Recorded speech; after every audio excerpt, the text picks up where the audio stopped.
మీనరాశికి అధిపతి గురువు. గురువు తృతీయ స్థానంలో శుభ ఫలితాలను పూర్తిగా ఇవ్వజాలడు.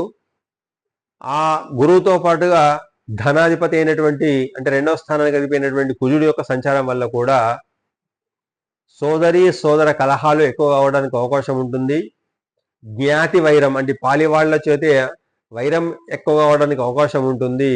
గురు కుజులు తృతీయ స్థానంలో ఉండడం వల్ల అది ఉపచయ స్థానం అయినప్పటికీ కూడా ఆ ధన నష్టాలను కలిగిస్తారు, ధన వ్యయాలను కలిగిస్తారు గురువు కుజుడు కూడా.